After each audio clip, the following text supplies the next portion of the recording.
Eisenstein integers.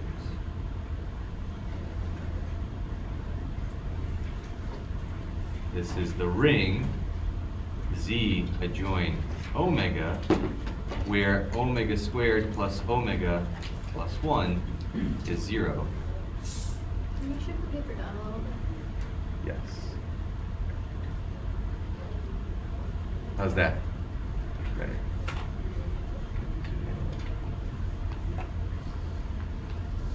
There we go. Okay, so we're talking about the Eisenstein integers. That's this hexagonal lattice.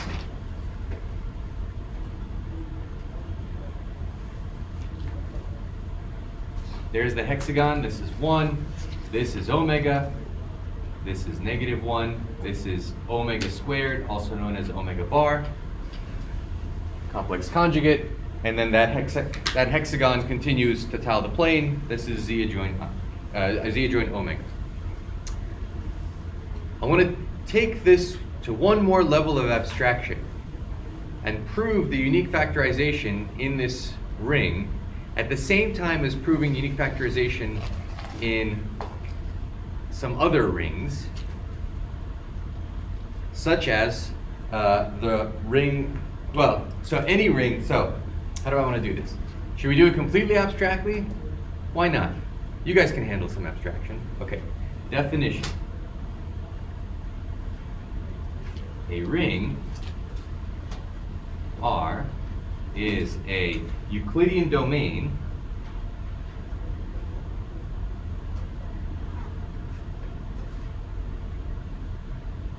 if it has a division algebra. The way that it has a division algorithm. Division algebra is something else. If it has a division algorithm. If there exists a norm function, norm takes elements of the ring to natural numbers, with the property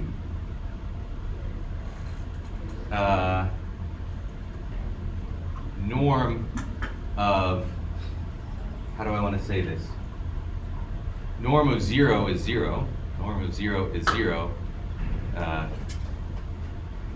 There's a norm function from the ring to the natural numbers. Norm of 0 is 0. And no other number has no, so norm of n equals 0 implies n is equal to 0. Okay, so there's a norm function on the ring, just like we have in the Eisenstein integers, such that, and here's the division algorithm. For all n and m in your ring, m not equal to 0, there exist q and r in your ring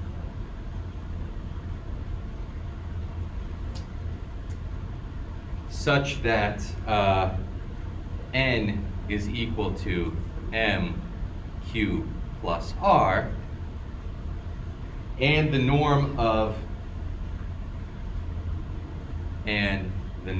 r is strictly less than the norm of m.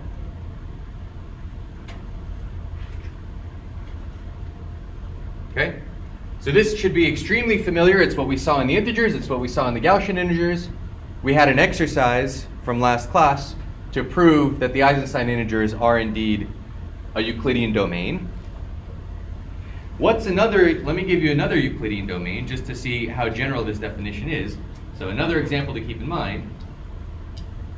Another example to keep in mind is the ring of polynomials with coefficients in a field. It doesn't have to be a field, but let's keep this example. So maybe this is too abstract an example. Think about R equals rational polynomials in X, or real polynomials in X, or complex polynomials in X, or more exotic fields that we will, or we actually know about finite fields, so a finite field in X. So any field, so K is a field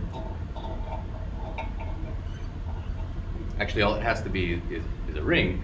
Why is this a ring? So let's make that an exercise. Exercise 1.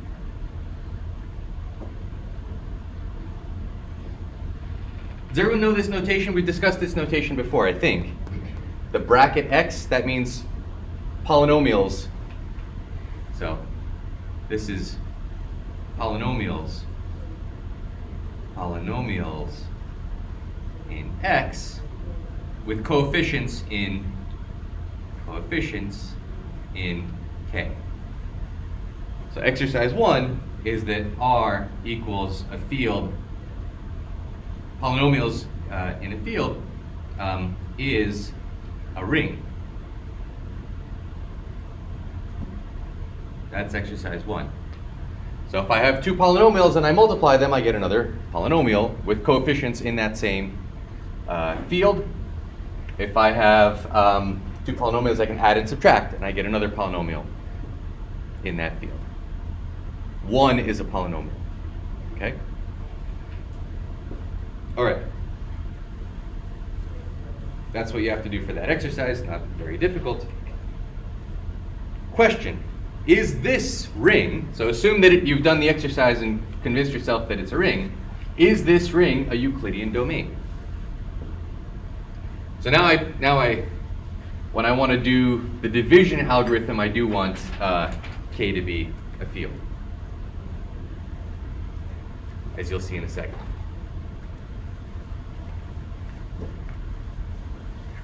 So question, is R equal to, let's stick to real polynomials, just make it very kind of concrete. Polynomials with real coefficients. Pi x squared plus ex plus 2. Okay, so a typical element in here is the element root 2 plus pi x plus ex squared. Okay, this is a quadratic polynomial in x with coefficients that are real numbers, e, pi, and root 2. All right. Is this thing a Euclidean domain?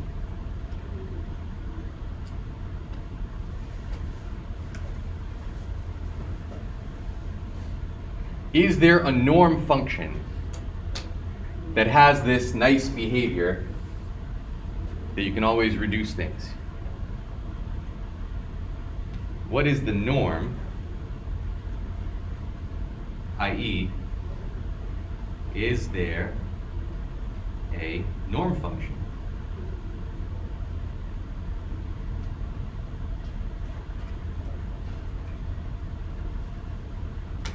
For which there is a division algorithm.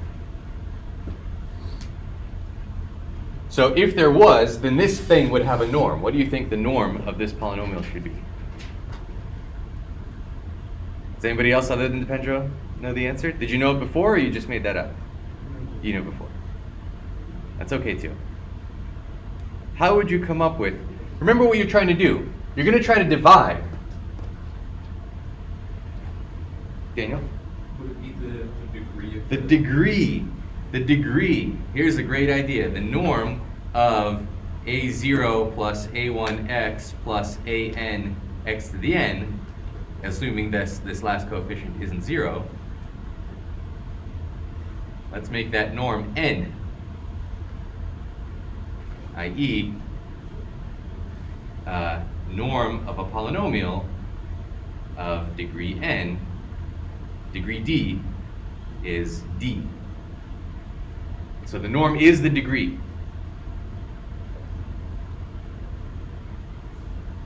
That's weird. Constant has norm. Right. I said it has to be 0. We don't actually need this. This is true in the other rings that we're looking at, but it doesn't have to be 0. That's right. The 0 function has to have norm 0. Yeah. So let's see. Keep everything. I just have to move around. That's okay. I just have to move around.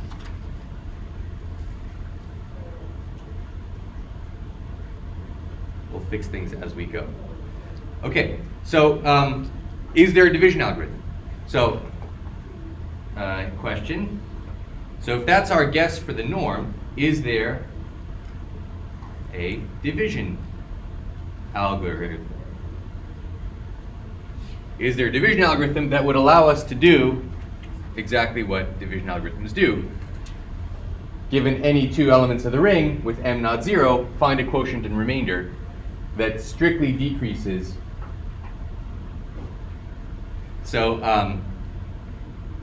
example, n is equal to, give me some polynomial of degree 5. X to the fifth plus 4x to the fourth plus Let's go easy on our calculation in class at the board. Okay, if that's n, then give me m. It doesn't have to be integers, but let's make it integers just so our lives are slightly less insane. How about a cubic polynomial? 2x cubed plus x squared. Okay. Keep it a little simple. Do you guys remember the division algorithm for polynomials from grade school? So so what is n over m? How do you do n over m? Did you learn it with like a divided by sign and what's that? Divided by sign? Okay, so you learned it the same way? There's like some standard looking thing. So this is 1x to the 5th, 4x to the 4th, 0x cubed, 0x squared, 0x, and 1 is the constant term. So that's this polynomial. This is x to the 5th plus 4x to the 4th plus 1. And I'm dividing it by 2x cubed, 1x, 1x squared, 0x's, and 0 is the constant term. So you pretend like, so you're keeping the place. This is the 1's place, x squared place, x cubed place, x to the 4th place, x to the 5th place. And this is the 1's place, x squared place, and x cubed place. So this represents m. And how do you divide? Well, you go coefficient by coefficient. So what is x to the 5th divided by x cubed, or 2x cubed? Yeah, it's a half x squared. This is 1x squared, so it's a half x squared. So now I'm going to multiply a half x squared by this thing. A half x squared gives me a half x squared times 2x cubed gives me 1x to the 5th. You guys see that? This is the x to the 5th place. This is the x squared place. This is x cubed. So a half x squared times 2x cubed is 1x to the 5th. That's why I need fields here. I need to be able to divide in the coefficients. I got the half because I have a leading term here, which is a 2x cubed, and it needs to go into 1x to the 5th. So what monomial do I need to multiply this by that takes care of that leading term? And it's a half x squared will times 2x cubed will give me 1x to the 5th. So it's what do I need to put here so that this matches that? Okay, so now I've taken care of that one, but I'm not done because a half multiplies that, a half x squared multiplied by 1x squared gives me a half x to the 4th, and then zeros everywhere else. So I've taken this into account already. So I can subtract. The x to the 5th term is gone, 0x to the 5th. What's left over is 4 minus, maybe you want to put the minus signs everywhere, 4 minus a half, that's 3.5 x to the 4ths. And then I bring this down.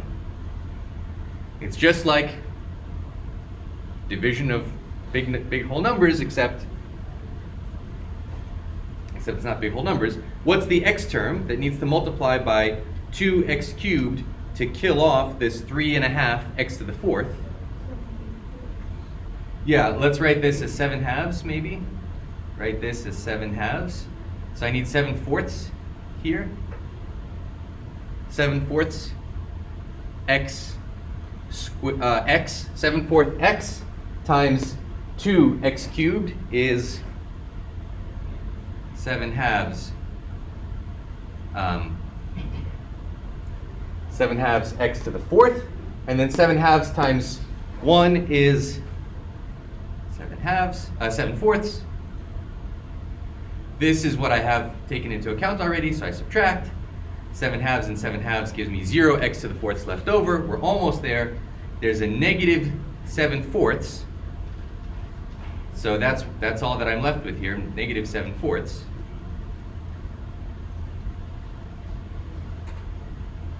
And now this 0 comes down.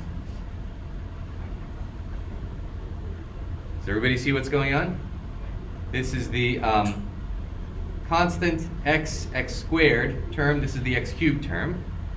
And finally, what constant term should I multiply by so that when I multiply by 2, I get a negative 7/4 here? Negative 7/8. Exactly.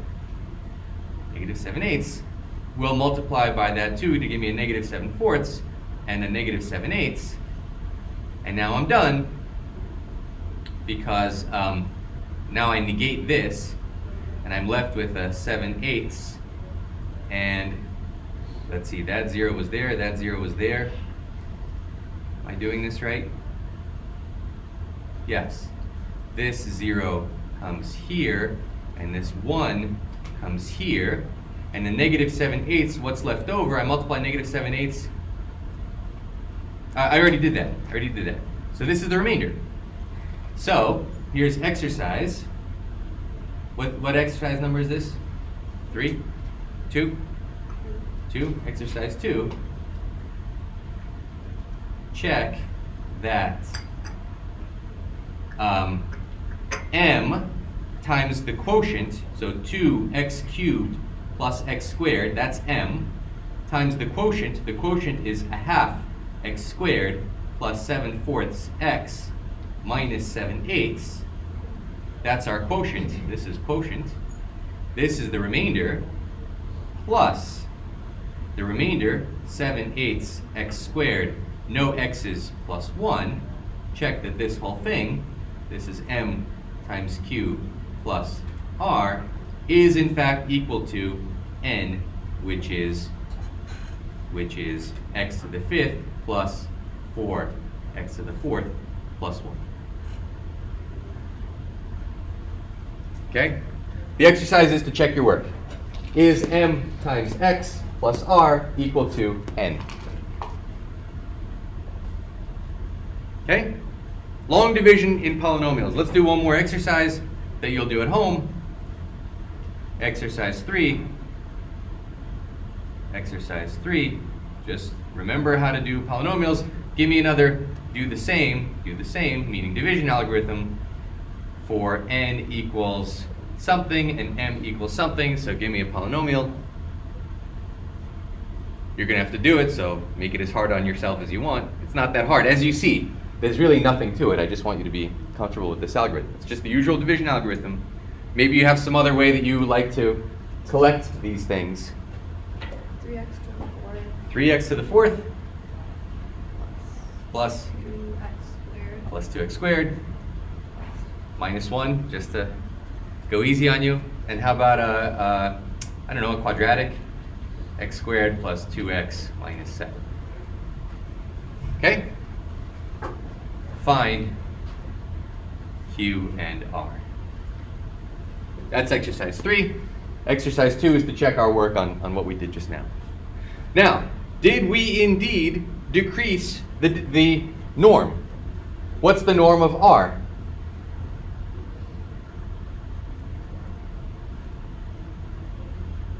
Less than normal. Well, what is it? 2 2, and the norm of m was 3. And if you ever have more m's, if you have leading terms, whatever, you have an x cubed here, you can use that x cubed to kill off anything that's left over with cubes, because you have a field. So you can make this coefficient into whatever it needs to be to kill off everything up to the leading term. So all that's left is lower order terms. We've strictly decreased unless we started with a constant, in which case the remainder would be 0, we've strictly decreased, yeah.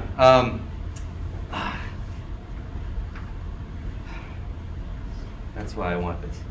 Either we've strictly decreased or the norm of R is 0. So that's what has to replace the fact that the norm could be 0 without the thing itself being 0. Either the norm of R is 0, in which case we just have either the norm of R is 0, well, not the norm of R, or R itself can be 0. So what I don't want is, if I'm dividing by something and the remainder is a constant, that's okay. But if I'm dividing by a constant, I want the remainder to be 0 on the nose. Okay? So either R is 0 or we've strictly decreased the norm. Okay. So there is a division algorithm, and so what we've proved, I hand waved, but let's prove it. Theorem K of x is a Euclidean domain, and the proof is when dividing, the proof is polynomial division. Polynomial division, and the fact that if the norm, whatever this leading degree is, the remainder will not have that leading degree, because you can kill off that leading degree. Okay, you can always decrease the degree. Okay, any questions on why there's a Euclidean algorithm in the polynomial ring, just as there is in the Eisenstein ring? Make sense? So let's prove the fundamental theorem of algebra, in other words, that everything decomposes uniquely into primes once you have a Euclidean domain.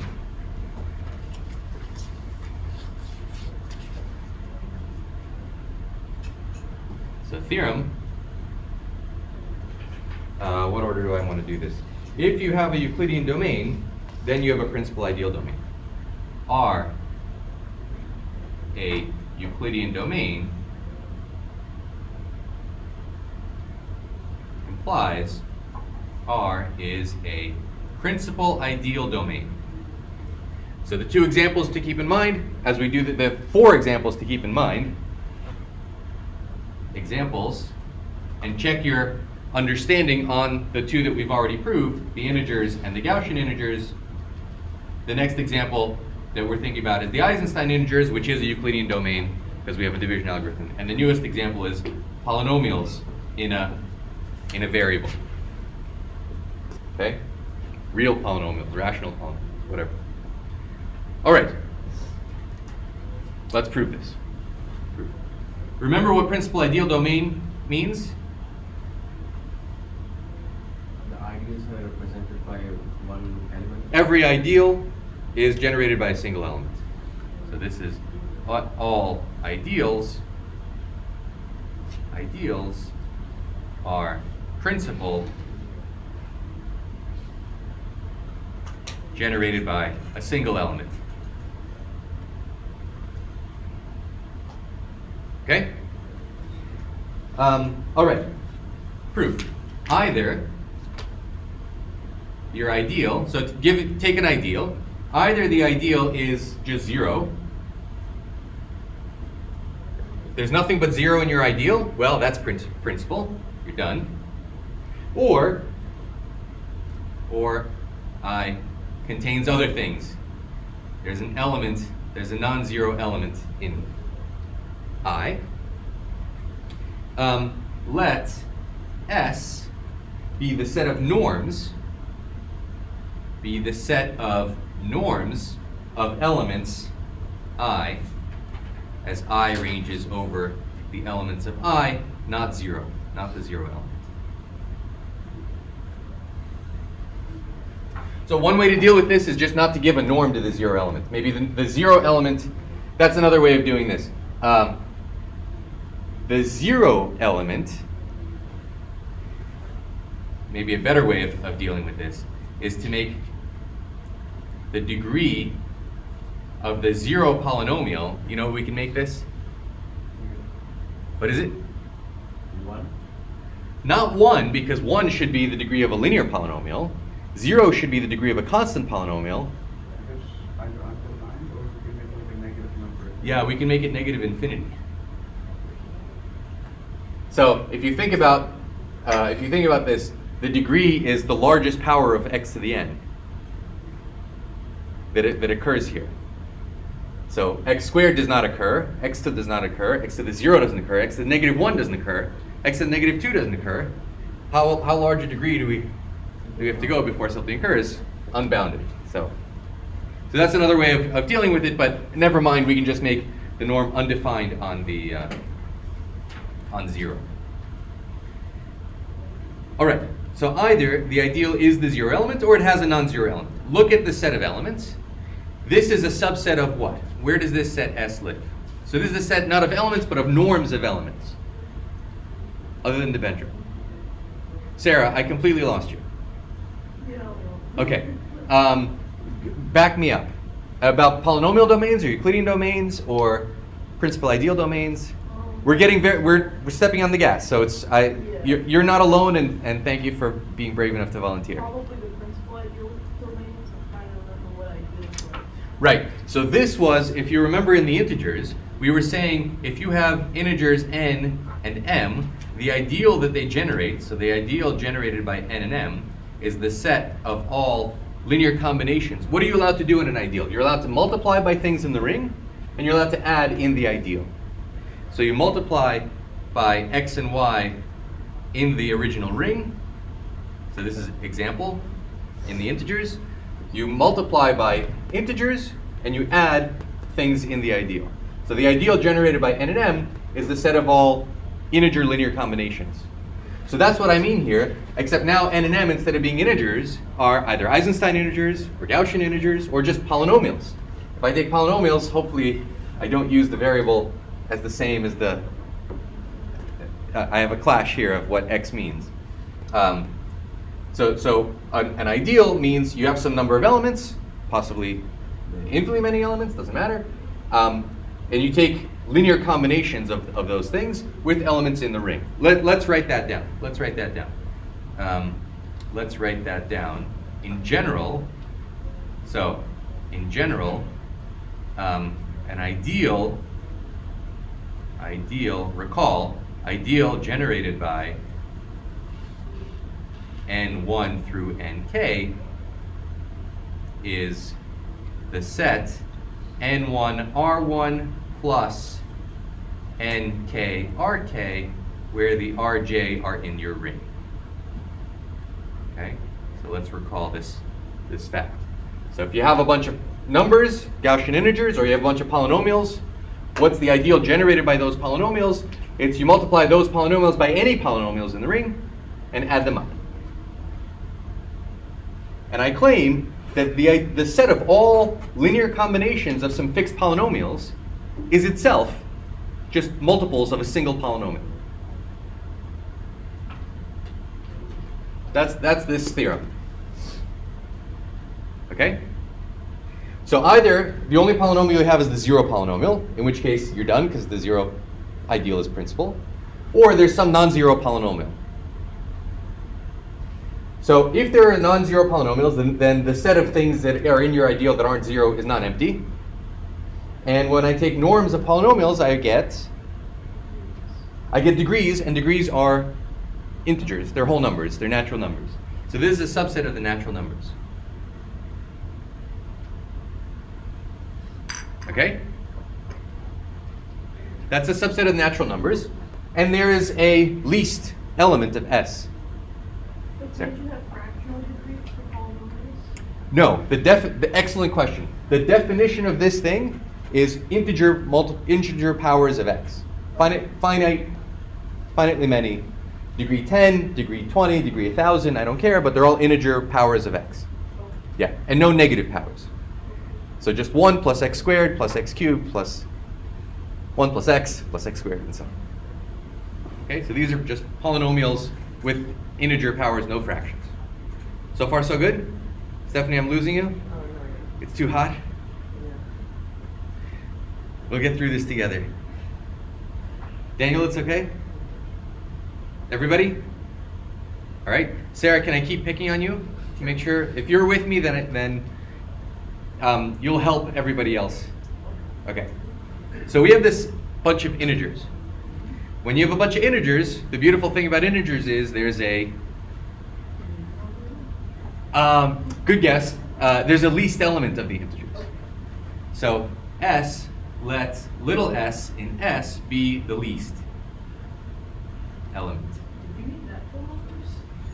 Sorry, natural numbers. There's no least integer, but there is a least natural number. In the whole numbers, let s be a least element. And well, what does it mean that we have a least element in here? We have an element. That means there is an element of the ideal that has that norm. So you're looking at all these combinations of polynomials. They have some degrees. There's a least degree polynomial. Maybe the constant function is the least degree polynomial. That'll have norm 0. That's okay. Okay? So let s be the least element of s, which means the smallest degree. Then there is a polynomial that has that degree. Let d in the ideal have norm equal to s. So d is a polynomial in this ideal. I is an ideal in the ring of polynomials that has degree s. So far, so good? All right. Well, d is in I. So, of course, the ideal generated by d is in I. Fine. No problem. What if there's an element of I that's not in, so, whoops, no, is not an element of, is a subset of. It's a subset. Of course, what am I trying to do? I'm trying to say that this, in fact, is, that the ideal generated by D is all of I. And that's what makes I principal. I'm trying to say that I can be generated by a single element. And here's how you find that single element. You look at the least element in the set of norms, and you just take anybody that has that norm. That will generate an ideal, which is I itself. So what I want, my claim, is that in fact this is I, which implies I is principal. I'm trying to prove that every ideal is principal. So give me an idea. I found something inside I. In fact, I claim this is all of I. So if not, if there exists, what should I call this, an M in the ideal that's not in the ideal generated by D, if I have an element that's not in I, that's not in the ideal generated by D, what can I do to it? And it's not 0. If there exists, well, 0 is in D, so this isn't 0. M isn't 0 automatically. I haven't used the fact that I have a Euclidean domain, that I have a division algorithm. Let's use that now. What should we divide by what?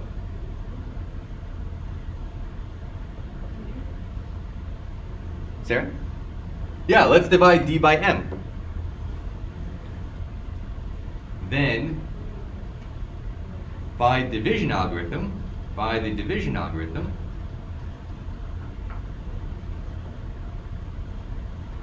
there exists Q and R such that D is equal to M times Q plus R.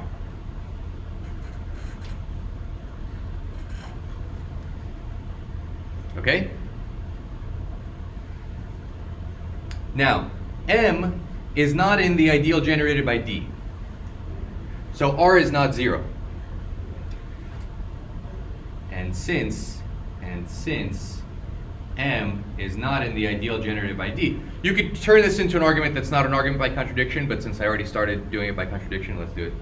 Let's finish it this way, but you'll see that there's an easy tweak to this argument that removes the contradiction.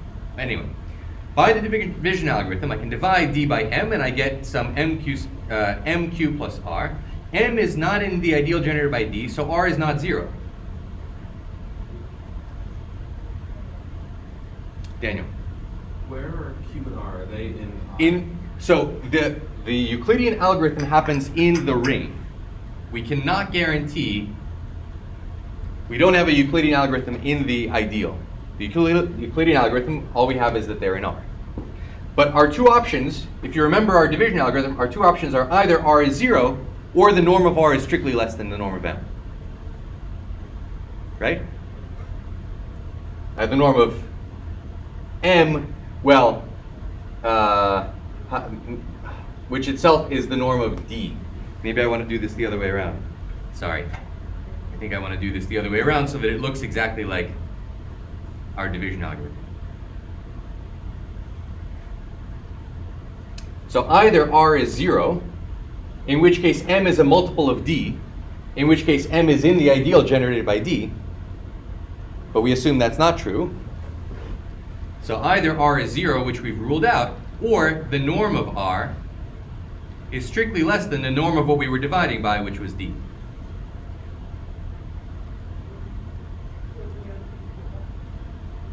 Right?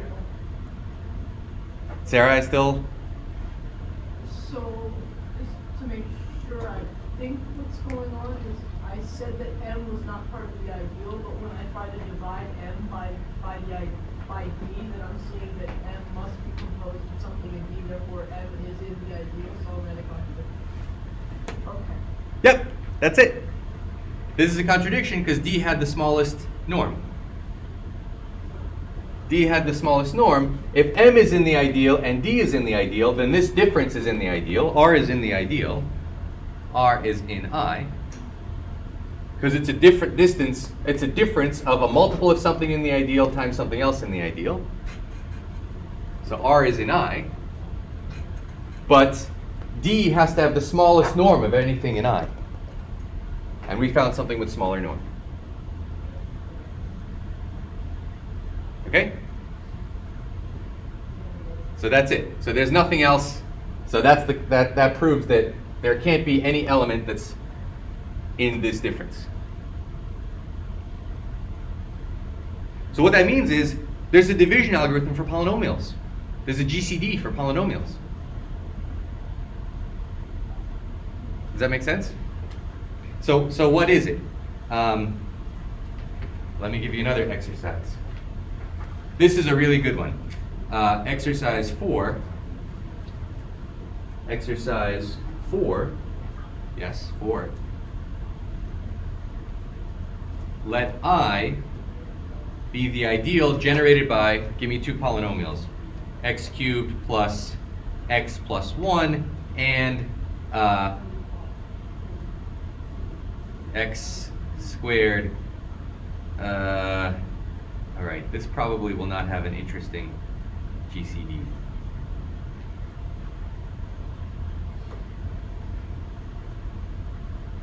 So this is an ideal generated by two polynomials. This is in the ring. This is a subset of the ring.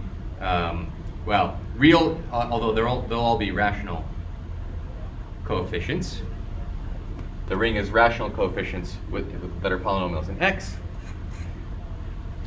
Compute, the exercise is find a polynomial D so that I is generated by just D. That is exercise 4. How are you going to do this?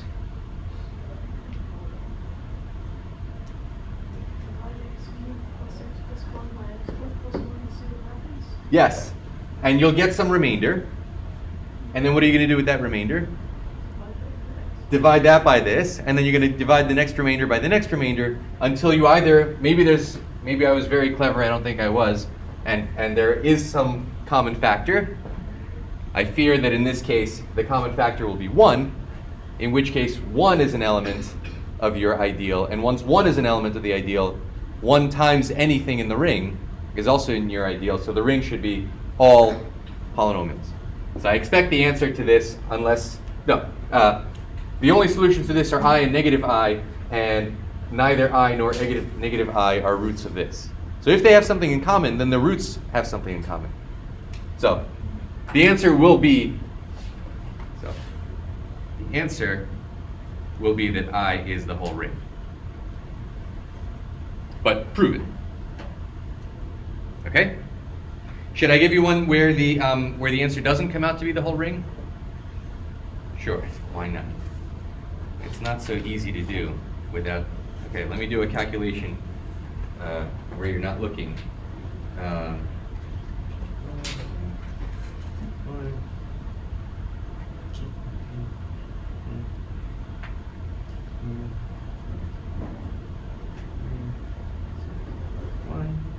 This one is x to the fourth plus q plus x to the. Okay, so here's exercise 5. Exercise 5. Let I be the ideal generated by x cubed plus x squared plus x plus 1 and x to the fourth plus x cubed plus x plus 1.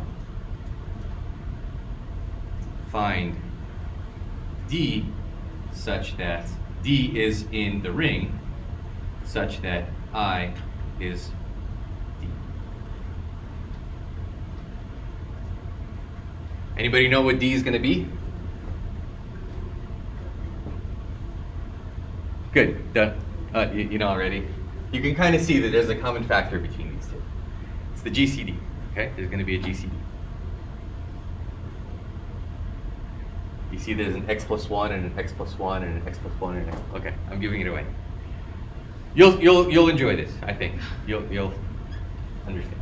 Okay, what have we proved? We have proved that if you have a Euclidean domain, if you have a division algorithm, then every ideal is principal.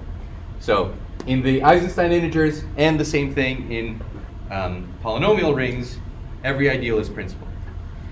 Now, let's take a step further and prove that every principal ideal domain is Noetherian. So now we have to say a few things. Question. Yes? Is the R in exercise 5 still the Q Yes. X? R, this is in R equal to Q adjoin X. Polynomials in rational coefficients. Okay. Right. All right, let's talk a little bit more seriously about associates, irreducibles, and primes in general rings. So definition, we already said this, we already know this. U is in the units, this is units of R, if and only if there exists some other element of the ring such that U times V is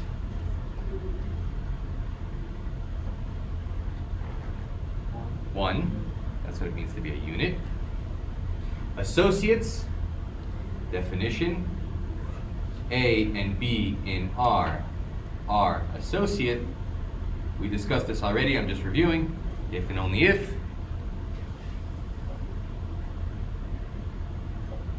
Vendro, there's a unit such that A is B times that unit.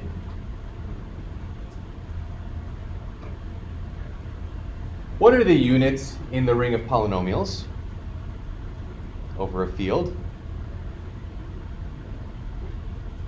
What elements can you invert in polynomials?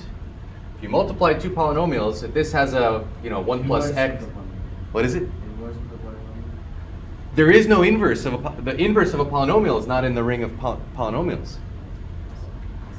Just the constants. The constant polynomials. So here, the constant polynomials. In this example, the group of units is the constants. The constant polynomials are the only ones that are invertible. In fact, not the constants because 0 is a constant, but the invertible constants. The non-zero constant polynomials are the invertible ones. Does that make sense? All right. So two polynomials are associated if they differ by a constant. They're the same polynomial. Definition. A polynomial is irreducible. An element of a ring is irreducible by definition if it has a divisor. D divides A implies one of two things.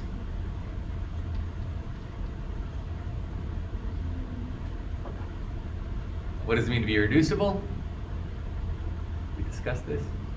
Sandro? It's either the unit or the association. Right. It's either a unit or D is associate to A. So we write this as A and B are associate. Squiggle. A squiggle B means they're associate. They differ by a unit. So you're irreducible. What's an irreducible polynomial? It's one that if A is D times somebody else, then D is either a unit or D is associate to A. It's either a constant multiple of A or it's a constant itself. That's the only divisor of a polynomial, of an irreducible polynomial. Not to be confused with primes. A in R is prime. Remember, we made this distinction when we saw the ring z adjoint root minus 5 between irreducibles and primes. You're prime if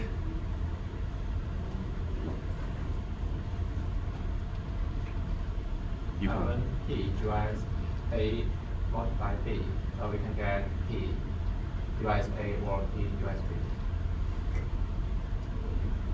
Okay, so this is what fails for 2 divides 1 plus negative root negative 5 times 1 minus root negative 5, but it does not divide, 2 does not divide root negative 5, 1 minus, whatever, you know what I'm saying. In z adjoint root minus 5, 2 is not a prime, but it is irreducible. Okay? All right.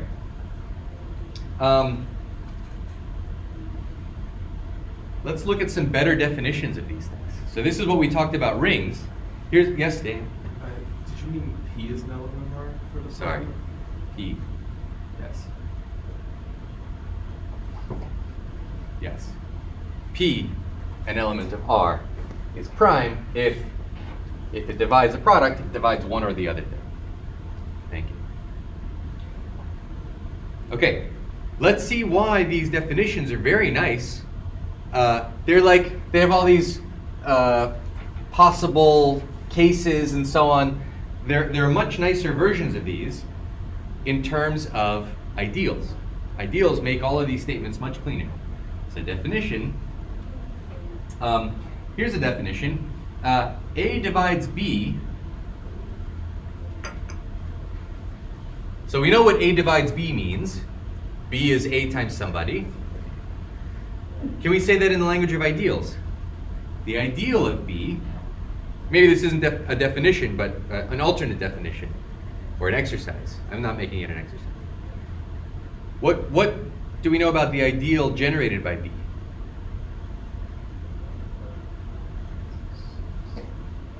Sarah? It's a subset of the ideal generated by A. Exactly. Why? What does this mean? B is some multiple of A. But this is any multiple of A. So B is a multiple of A means the ideal generated by B is in the ideal generated by A. There might be more multiples of A than just B, than just multiples of B. But certainly any multiple of B is a multiple of A. So you can say this in terms of, you can say this nicely in terms of ideals. How about being a unit? If you're a unit, then the ideal generated by you is as everything. See how nice it is to speak the language of ideals? How about associates? A is associate to B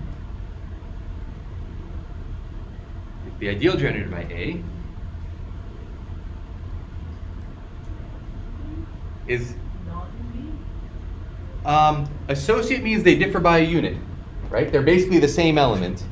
They just differ by something of norm 1, something invertible.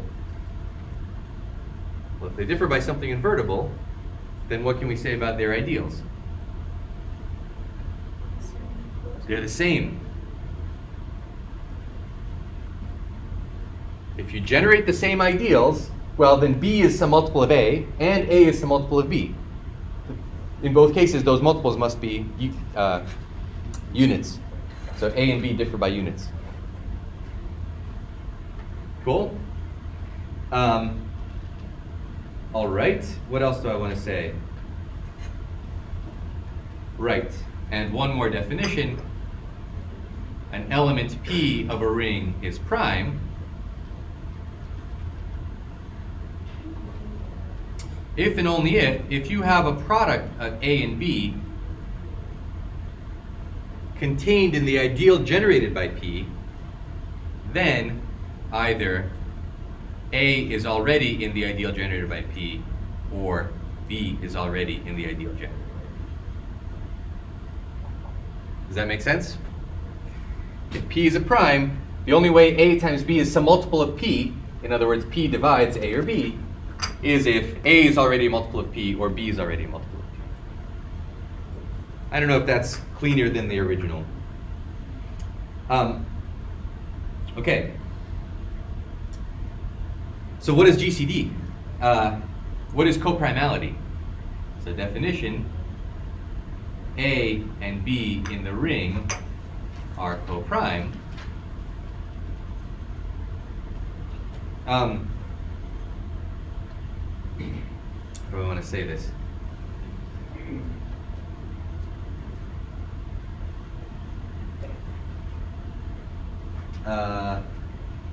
Yeah, I'm getting a little ahead of myself. Well, I don't know what this is. Maybe it's not a definition. Are coprime and question. Let's make this a question. Let's check your intuition. If A and B are elements of the ring and they're coprime, and the ring is a PID, is a principal ideal domain, then what can we say about the ideal generated by A and B? It's one. It's the integers. It's the entire ring. So in a principal ideal domain, being coprime is equivalent to the ideal generated by them is the entire ring.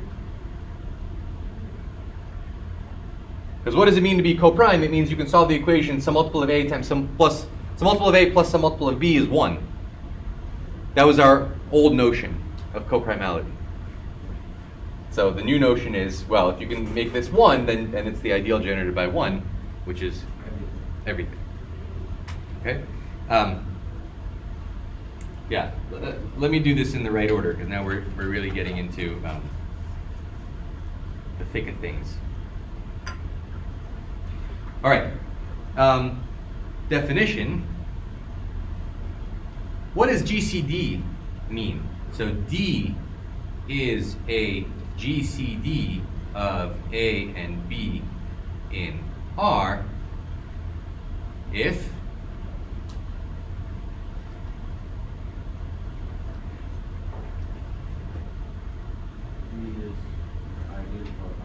yeah, you could say this in terms of ideals. Let's first say it in the more familiar, because this is already going to be slightly new in a general ring. What's a GCD in a general ring? So D definitely has to divide A and D has to divide B. And so that means D is a divisor of both A and B. What does it mean to be the greatest? Well, there's no way of measuring greatest now that we're talking about Eisenstein integers or polynomials. And so this is 1. D has to divide A and B. And 2, if D prime divides A and D prime divides B, then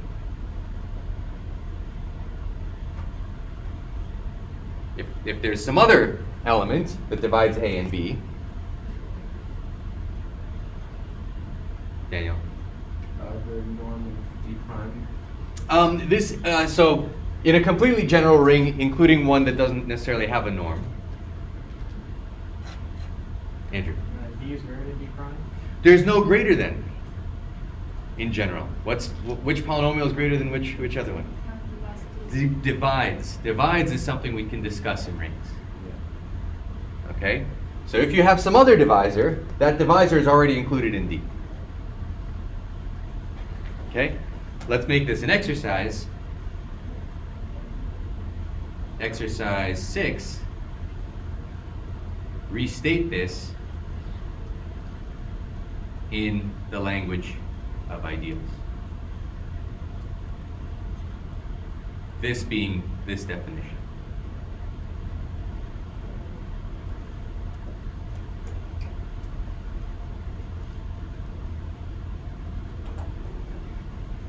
Okay, I want to get you a little bit comfortable, a little bit more comfortable with the language of ideals. We already saw how useful they were previously. Now we're getting even more into them. All right. Proposition. R, if R is a principal ideal domain, and A and B are in R, then there exists a GCD D of A and B such that the ideal generated by A and B is the ideal generated by D. Okay, so let's parse this. We already know, I mean, this is a very easy proposition. Proof, we already know that the ideal generated by A and B is the ideal generated by D for some D.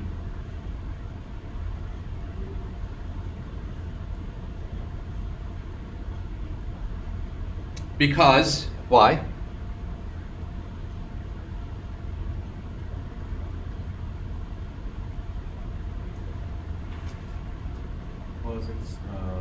Because it's a PID. We assume the ring is a principal ideal, so any ideal is generated by a single element. So there's some D, so that A and B is generated by D. Okay, so we know that this is true. Why is this number D a GCD? Why is D a GCD? Need that D is a GCD. So why does D divide A? So we need to prove that D divides A and that D divides B, and that if there's somebody else that divides A and B, then it divides D.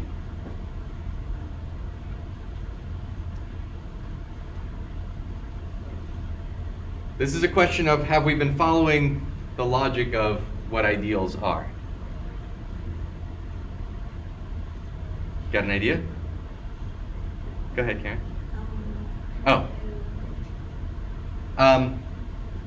Let's see. I can't slide this down far enough. What does it mean to divide?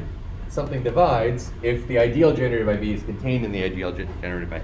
You don't have to do it that way. Okay, you guys are going to take a little. This exercise will help you get more comfortable with the language of ideals. Let's not do this in the language of ideals. Let's do it classically. Well,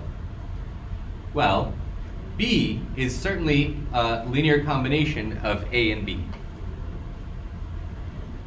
which means B is in the ideal generated by D, because A and B is equal to the ideal generated by D, which implies B is D times somebody. Right? This is the set of all linear combinations of A and B. So take 0 times A plus 1 times B, that gets you B. B is an element of the ideal generated by A and B. But the ideal generated by A and B is the ideal generated by some element D. So B is in D. B is in the ideal generated by D, which means what is the ideal generated by D? It's all multiples of D. So B is equal to D times something in the ring, which means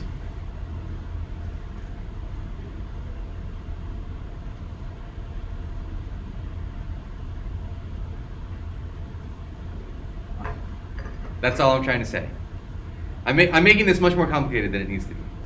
Is it the change in language that's confusing people? That takes a little getting used to? Are we? Who's lost? Karen. I Yes. don't know what we're trying to prove. You don't know what we're trying to prove. Okay. Here's a proposition. If R is a principal ideal domain, so we're assuming R is a principal ideal domain, and we have two elements of R, then there exists a GCD D of A and B by that definition of GCD, so that the ideal generated by A and B is the ideal generated by D. That's what we're trying to prove. So we already know that the ideal generated by A and B is the ideal generated by some element, because we assumed R is a principal ideal domain. The question is that element a GCD of A and B? In other words, does D divide A and D divide B? And if we had some other divisor of both A and B, does that other divisor divide D? That's what we need to prove. Does that make sense? This feels like something we already did. It is something we already did. We're just doing it yet again. All of this is review from the integers, just generalizing to arbitrary rings. And am I going too slow? Is that what it is? Maybe that's what it is. It's okay? Don't go faster? Andrew? Did I lose you? You're good. Who's good? Who's with me? Okay, great. So let's finish the argument. So D divides B, and by the same argument, D divides A. So that checks off 1. If you take the linear combination 1A and no B's, you'll get A. If you take no A's and 1B, you'll get B. Both of those are multiples of D. So yes, D is a divisor of both A and B. If D prime is a divisor of A and D prime is a divisor of B, let's unpack this. Then A is equal to D prime times some integer, L, and B is equal to D prime times some other integer, K. That's GCD of A. Well, so we have some other divisor. Yeah? A and B are both in the ideal generated by A and B are both in the ideal generated by D prime. So if you want to use the language of ideals, which would be great. So the A is in the ideal generated by D prime, and B is in the ideal generated by D prime. So the ideal generated by A and B is contained in the ideal generated by D prime. But this ideal is the ideal generated by D, D is in the D prime. which means D is in the ideal generated by D prime.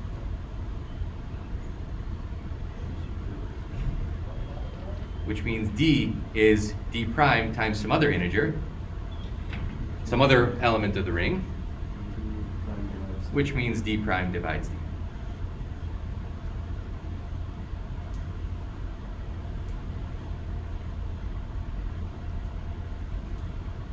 Did that make sense? Karen, did that finish what we were trying to do? So we needed to do two things. So this was checking off 1 in the definition of GCD, and this is checking off 2 in the definition of a GCD. If you have some other divisor, that other divisor also divides D. Okay. All right. Let's go to Noetherian rings. We have a little bit of time, not much, but I think we can do this. So definition, a ring R is Noetherian. Anybody know who this is named for? Any other? Very famous mathematician from originally Göttingen, although after, before World War II, she came to the U.S. and spent most of her later life at Bryn Mawr. So a ring is Noetherian if, whenever you have an ascending chain of ideals, this is going to start getting more and more abstract, but I think you'll make sense of it. if you have an ascending chain of ideals, ideal 1 is contained inside ideal 2, is contained inside ideal 3, and so on.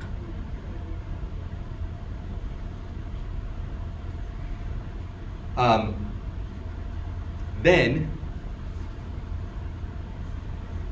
so this is called a chain. If this is a chain of ideals, maybe increasing chain of ideals. Chain just means a set of ideals, one contained in the other. The ideals are getting bigger and bigger. Then the chain stabilizes. The chain stops in finite time. The chain stops in finite time. Finite time. What do I mean by that? i.e., there exists an n such that for all n greater than n, in is equal to in. Let's parse this. Let's figure this out.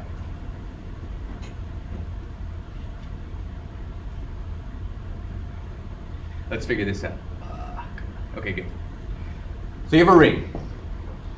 We say a ring is Noetherian if every time we have a list of ideals getting bigger and bigger, it can't keep getting bigger forever. It can't keep getting strictly bigger forever. Eventually, it just stops. After some point, there's some capital N, so that after that point N, everybody after that point N is just equal to the ideal at time N. Okay? So you're increasing, stop. Forever thereafter, there's no more way to increase. That's the ascending chain condition satisfied by a Noetherian ring. Now let's think about this in the integers. What does it mean? So we know that we have principal ideal domains in the integers. So think about this in the integers. Is Z Noetherian? We know that Z is a principal ideal domain. So give me an ascending chain of ideals. All I have to do is write down a number. How about 60? Okay, so this is all multiples of 60. Multiples of 60 are contained in multiples of 12. Right? Anything that's a multiple of 60 is automatically a multiple of 12.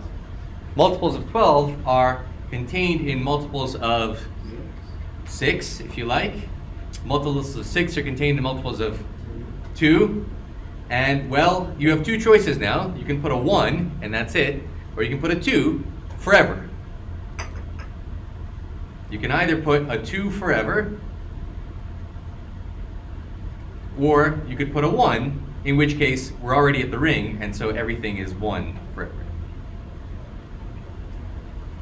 There is no way to have an infinite sequence of ideals unless it stabilizes something. It's like Fermat's infinite descent. It's exactly like that. This is infinite descent in the language of ideals. That's a great way of putting it. So there's no infinite descent.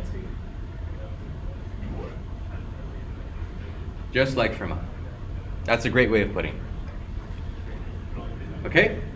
So the integers are Noetherian.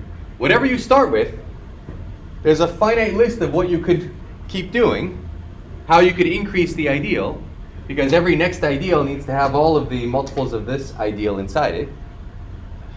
And so it just doesn't grow. Now, you can make really weird rings that are not Noetherian, but it turns out this property, like if you think of arguments and definitions, this Noetherian ring property becomes like a really crucial node in the study of algebraic number theory and much more generally. So let's prove, I think we have time, in 1 minute, to prove that a principal ideal is Noetherian. Do we have time? Yeah, I think we do. Yeah, I think we do. So theorem, R is a PID. Principal ideal domains are Noetherian. R is Noetherian. So not only are the integers Noetherian, but the Gaussian integers and the Eisenstein integers and polynomials. You can't have an infinite chain of polynomials that are keep getting bigger and bigger. So, proof. Let I1 be I2 be a chain, be an increasing chain, We know that R is a PID. So I1 is generated by an element, A1, and I2 is generated by an element, A2, and so on. Okay? Let I be the union of all of these ideals, IK, as k goes from 1 to infinity.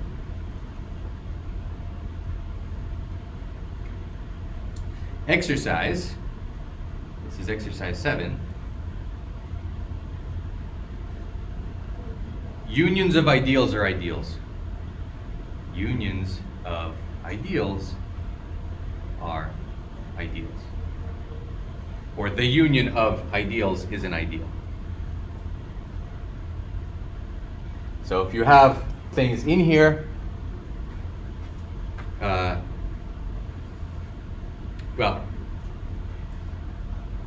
how do I want to say this?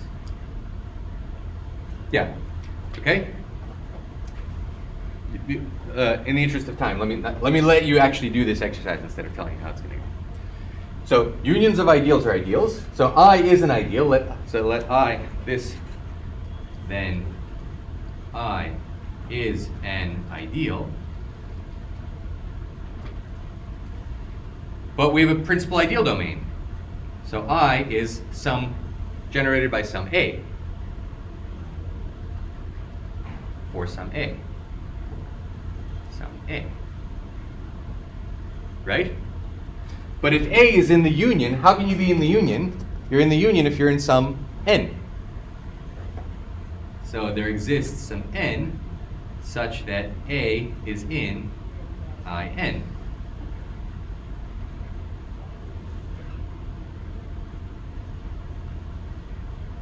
So, the ideal generated by A is contained in IN. A is an element of IN's, and IN is an ideal, so the ideal generated by A is contained in IN. But that ideal is the union over all ideals. So the union over all infinitely many ideals will never have more elements than the elements in IN. The chain has stopped. The chain has stopped increasing. It was an increasing chain with an upper bound. Okay? So R is Noetherian.